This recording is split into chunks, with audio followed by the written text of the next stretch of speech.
नमस्कार बच्चों, एक बार फिर से आप सभी का स्वागत है आपके अपने YouTube channel the PCM vision में।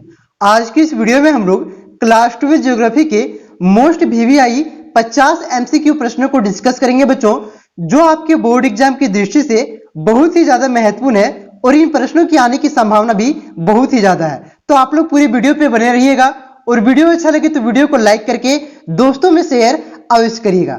तो चलिए स्टार्ट करते हैं आज के प्रश्नों को। पहला क्वेश्चन है बच्चों, संभववाद शब्द का प्रयोग सर्वप्रथम किनके द्वारा किया गया था? तो इसका राइट आंसर हो जाएगा फ्रेबरे के द्वारा। फ्रेबरे ने सबसे पहले संभववाद शब्द का प्रयोग किया था बच्चों। ऑप्शन नंबर ग करेक्ट आंसर होगा। उसके बाद नेक्स्ट क्वेश्चन है बच्चों, ओरिजिन ऑफ स्पीसीज सिद्धांत का संबंध निम्नलिखित में से किस विद्वान से है? तो इसका राइट आंसर हो जाएगा चार्ल्स डार्विन। चार्ल्स डार्विन ने ओरिजिन ऑफ स्पीसीज सिद्धांत दिया था बच्चों। ऑप्शन नंबर का करेक्ट आंसर होगा और इसे विकासवाद के सिद्धांत के नाम से भी जाना जाता है। तो आप लोग दोनों पॉइंट याद रखिएगा कि ओरिजिन ऑफ स्पीसीज सिद्धांत को विकासवाद के सिद्धांत के नाम से भी जाना जाता है। आपसे क्वेश्चन घुमा करके पूछ सकता है कि विकासवाद का सिद्धांत किसने दिया था? तो इसका राइट आंसर क्या हो जाएगा? डार्विन। किसने दिया था? चार्ल्स डार्विन ने ही विकासवाद का सिद्धांत दिया था और इसे ओरिजिन ऑफ स्पीसीज के नाम से भी जाना जाता है। उसके बाद देखिए नेक्स्ट क्वेश्चन है, फ्रांसीसी भूगोल के जनक जिन्हें संभववादी विचारधारा का चैंपियन भी कहा जाता है, यह कथन किस भूगोल वीरता से संबंधित है? तो इसका राइट आंसर हो जाएगा डी लाब्लास। डी लाब्लास से संबंधित है। ऑप्शन नंबर घ इसका राइट आंसर होगा बच्चों। उसके बाद नेक्स्ट क्वेश्चन है बच्चों, पर्यावरणीय निश्चितवादी विचारधारा की शुरुआत जर्मनी के किस विद्वान द्वारा किया गया था? तो इसका राइट आंसर हो जाएगा हम्बल बोल्ट। किसके द्वारा? हम्बल बोल्ट के द्वारा पर्यावरणीय निश्चयवादी विचारधारा की शुरुआत किया गया था। ऑप्शन नंबर का करेक्ट आंसर होगा बच्चों। उसके बाद नेक्स्ट क्वेश्चन है, जियोग्राफिया नेचुरलिस के लेखक कौन है? तो इसका राइट आंसर हो जाएगा बेरेनियस। बेरेनियस ने आपका जियोग्राफिया नेचुरलिस लिखा है बच्चों। ऑप्शन नंबर घ इसका राइट आंसर होगा। उसके बाद देखिए अगला क्वेश्चन है, आधुनिक भूगोल के संस्थापक किसे कहा जाता है? तो इसका राइट आंसर हो जाएगा हम्बोल्ट को। किसे? हम्बोल्ट को आधुनिक भूगोल का संस्थापक कहा जाता है। ऑप्शन नंबर का करेक्ट आंसर होगा। उसके बाद नेक्स्ट क्वेश्चन है बच्चों, पर्यावरणीय निश्चयवादी विचारधारा के समर्थक विद्वान एलन सैंपल किस देश से संबंधित हैं? तो इसका राइट आंसर हो जाएगा संयुक्त राज्य अमेरिका। एलन सैंपल किस देश से संबंधित है? संयुक्त राज्य अमेरिका से संबंधित है। ऑप्शन नंबर ग करेक्ट आंसर होगा। उसके बाद नेक्स्ट क्वेश्चन है बच्चों, जियोग्राफिया पुस्तक जिसे भूगोल का वेद भी कहा जाता है के लेखक कौन है?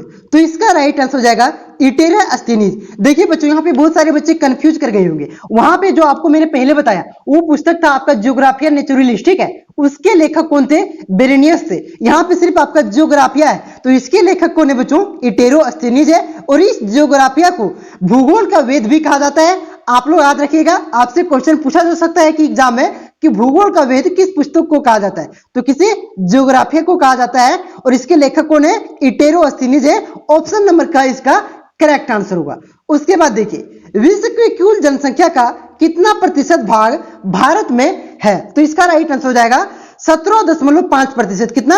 विश्व में अगर मान के चलते 100 लोग रहते ना, विश्व में 100 लोग रहते हैं मान के चल रहे हैं, तो उसमें से 17.5 लोग आपके कहां पे रहते हैं? भारत में रहते हैं बच्चों। और ये भारत आपका विश्व में जनसंख्या की दृष्टि से दूसरे नंबर का देश और पहले नंबर का देश कौन है बच्चों?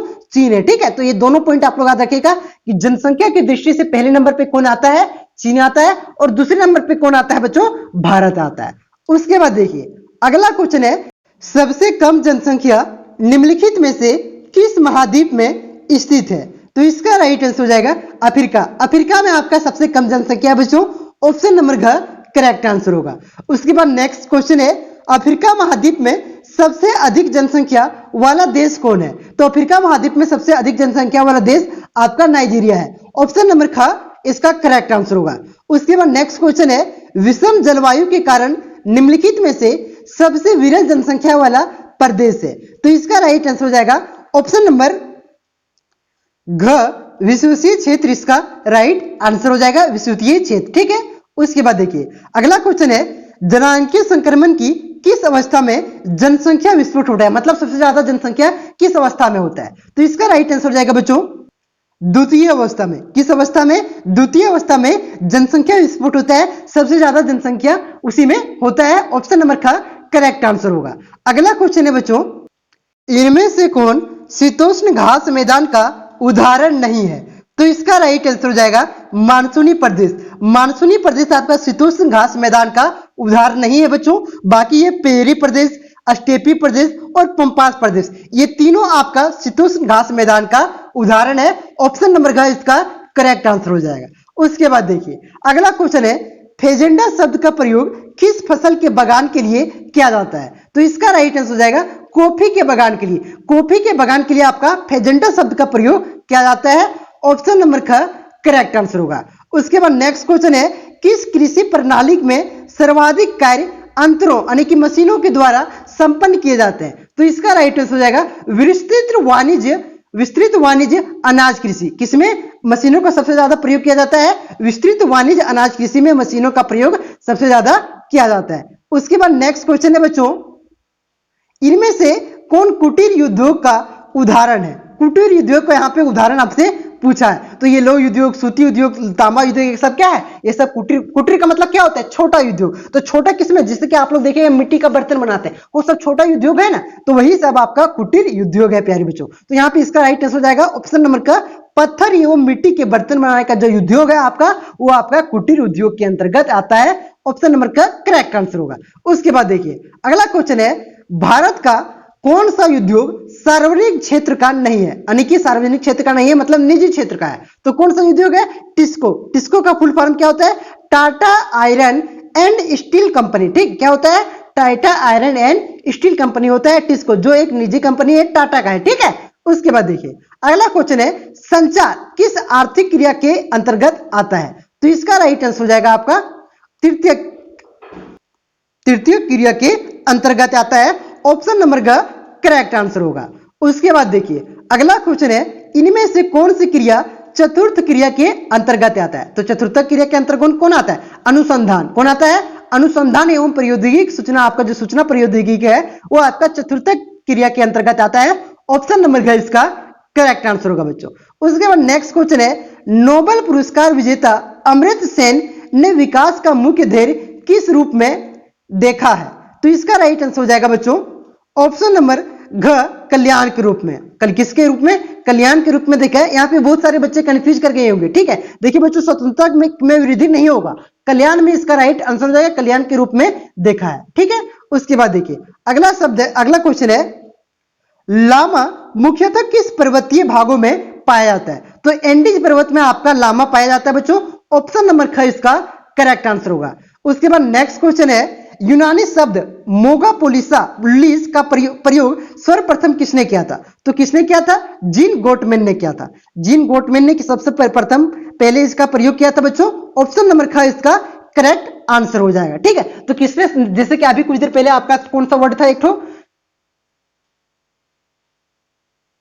संभववाद था। कौन सा वर्ड था? संभववाद। तो देखिए वहां पे आपका क्वेश्चन था कि संभववाद का सर्वप्रथम प्रयोग किसने किया था? तो किसने किया था?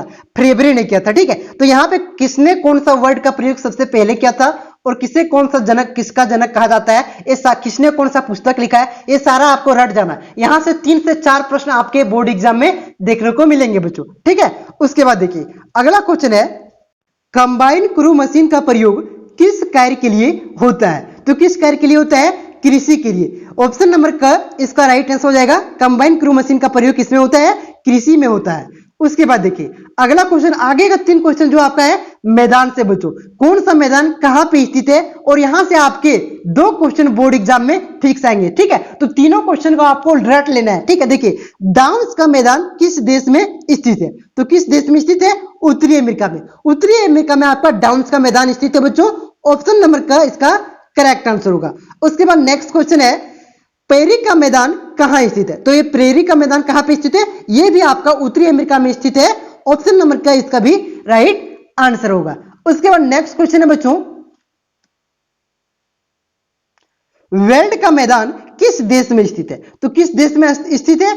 दक्षिण अफ्रीका में। ये वेल्ड का मैदान कहां पे स्थित है? दक्षिण अफ्रीका में स्थित है। एक बार और आप लोग रिवीजन कीजिए। ठीक है। देखिए ध्यान से, यहां से क्वेश्चन आपका आएगा इसलिए मैं बता रहा हूं। डाउन्स का मैदान किस देश में स्थित है? तो ये आपका उत्तरी अमेरिका में स्थित है, और प्रेरी का मैदान भी कहां पे स्थित है, उत्तरी अमेरिका में स्थित है, ठीक है। और वेल्ट का कहां पे आपका है, वेल्ट का आपका दक्षिण अफ्रीका में स्थित है। ऑप्शन नंबर घ इस क्वेश्चन का आपका हो जाएगा राइट आंसर। उसके बाद देखिए अगला क्वेश्चन है, इसको थोड़ा छोटा कर लेते हैं बच्चों। किस प्रकार की कृषि में फसल उत्पादन एवं पशुपालन दोनों को समान महत्व दिया जाता है? तो किसमें, मिश्रित कृषि में। मिश्रित कृषि मतलब मिला हुआ कृषि में आपका फसल उत्पादन और पशुपालन, ठीक है, गैप में जो रखते हैं वो पशुपालन को, दोनों को समान महत्व दिया जाता है। ऑप्शन नंबर घ इसका राइट आंसर हो जाएगा मिश्रित कृषि, ठीक है। उसके बाद देखिए अगला क्वेश्चन है, वाणिज्य डेयरी कृषि का प्रमुख क्षेत्र कौन सा है? तो इसका राइट आंसर हो जाएगा उत्तरी पश्चिमी यूरोप। उत्तरी पश्चिमी यूरोप आपका वाणिज्य डेयरी कृषि का प्रमुख क्षेत्र है बच्चों। ऑप्शन नंबर घ इसका करेक्ट आंसर होगा। उसके बाद नेक्स्ट क्वेश्चन है, किस फल को सुखा करके मुनक्का एवं किशमिश बनाई जाती है? तो किशमिश किसका बना हुआ रहता है, अंगूर का होता है बच्चों। ऑप्शन नंबर ख करेक्ट आंसर होगा। उसके बाद नेक्स्ट क्वेश्चन है, सहकारी कृषि को सबसे अधिक सफलता किस देश में मिली? तो किस देश में मिला था? देखिए यहां पे आपसे एक क्वेश्चन और पूछा जा सकता है कि किस महाद्वीप में मिला था, तो महाद्वीप कौन सा मिला था, आगे क्वेश्चन मैंने सेट किया हुआ है, वहां से आपको दिखेगा, ठीक। यहाँ पे देश पूछा है, तो किस देश में मिली है सर्वाधिक सफलता? डेनमार्क में। ऑप्शन नंबर का इसका करेक्ट आंसर होगा। उसके बाद नेक्स्ट क्वेश्चन है, खनन का वास्तविक विकास किस क्रांति के पश्चात हुआ? तो खनन का वास्तविक विकास आपका औद्योगिक क्रांति के पश्चात हुआ था बच्चों। ऑप्शन नंबर का करेक्ट आंसर होगा। उसके बाद नेक्स्ट क्वेश्चन है आपका, झारखंड राज्य में भारत के कुल खनिज भंडारण का कितना प्रतिशत संचित उत्पन्न होता है? तो उत्पन्न होता है 100 पूछ रहा है, संचित उत्पन्न होता है, तो इसका राइट आंसर हो जाएगा 30%, ठीक है। संचित भंडार कितना है, 40% है, लेकिन उत्पादन कितना का होता है, 30% का उत्पादन होता है बच्चों। ऑप्शन नंबर का इसका करेक्ट आंसर होगा। उसके बाद देखिए अगला क्वेश्चन है बच्चों, इनमें से कौन रोपण कृषि का उदाहरण है? तो इसका राइट आंसर हो जाएगा रबड़। ये रबड़ आपका क्या है बच्चों, एक रोपण कृषि है। ऑप्शन नंबर घ इसका करेक्ट आंसर होगा। उसके बाद देखिए अगला क्वेश्चन है, विस्तृत वाणिज्य अनाज कृषि मुख्य फसल निम्नलिखित में से कौन है? तो विस्तृत वाणिज्य अनाज कृषि का मुख्य फसल इनमें से कौन सा है बच्चों? तो इसका राइट आंसर हो जाएगा आपका ऑप्शन नंबर क गेहूं। गेहूं आपका विस्तृत वाणिज्य अनाज कृषि का मुख्य फसल है। ऑप्शन नंबर का इसका करेक्ट आंसर होगा। उसके बाद देखिए अगला क्वेश्चन है, उत्तरी अमेरिका में विस्तृत वाणिज्य अनाज कृषि क्षेत्र को किस नाम से जाना जाता है? तो यहाँ पे देखिए उत्तरी अमेरिका आपका दिया हुआ है, तो विस्तृत वाणिज्य कृषि को यहाँ पे किस नाम से जाना जाता है? तो इसका राइट आंसर हो जाएगा बच्चों प्रेरी। किस नाम से? प्रेरी के नाम से जाना जाता है। उसके बाद देखिए अगला क्वेश्चन है, न्यूजीलैंड के कंटाकबरी के मैदान किस प्रकार की कृषि की जाती है? तो इसका राइट आंसर हो जाएगा विस्तृत वाणिज्य अनाज कृषि की जाती है। ऑप्शन नंबर का करेक्ट आंसर होगा। उसके बाद देखिए अंगूर की कृषि मुख्यतः किस क्षेत्र में की जाती है? तो किसमें? भूमध्य सागरीय क्षेत्र में आपका अंगूर की कृषि मुख्यतः की जाती है, और इससे आपका मक्का और क्या बोलते हैं उसको, किशमिश बनाया जाता है, ठीक है। उसके बाद देखिए मक्का नहीं बच्चों, मुनक्का, ठीक है, थोड़ा पिछड़ गया जवान, मुनक्का होगा, क्या होगा? मुनक्का, ठीक है, मुनक्का और किशमिश बनाया जाता है। उसके बाद देखिए अगला क्वेश्चन है, रसदार फलों की उत्पादन किस कृषि की मुख्य विशेषता है? तो किस कृषि की मुख्य विशेषता है? तो इसका राइट आंसर हो जाएगा रोपण कृषि। रोपण कृषि की मुख्य विशेषता रसदार फलों की उत्पादन है बच्चों। ऑप्शन नंबर का करेक्ट आंसर होगा। उसके बाद देखिए अगला क्वेश्चन है, सहकारी कृषि सबसे अधिक सफल किस महाद्वीप में हुई है? देखिए वहां पे देश था, सहकारी कृषि आपके कौन से देश में सबसे अधिक सफल हुआ था? डेनमार्क में। लेकिन यहाँ पे महाद्वीप पूछा है, तो कौन से महाद्वीप में सबसे अधिक सफल हुआ था? यूरोप में। ऑप्शन नंबर ख इसका राइट आंसर होगा। अगला क्वेश्चन है बच्चों, किस प्रकार की अर्थव्यवस्था वाले देश प्रसंस्करण एवं शोधन कार्य में पिछड़ रहे हैं? तो इसका राइट आंसर हो जाएगा अविकसित अवस्था। देखिए अविकसित कैसे होगा, मतलब जो विकास नहीं किया है वही तो रिसर्च करने में, रिसर्च कौन करेगा? जिसके पास पैसा रहता है वही रिसर्च करता है, जो विकसित कर गया उसी के पास पैसा रहेगा ना, तो अविकसित के पास पैसा नहीं रहेगा और वही क्या करता है? रिसर्च और शोधन कार्य में पिछड़ रहे हैं बच्चों।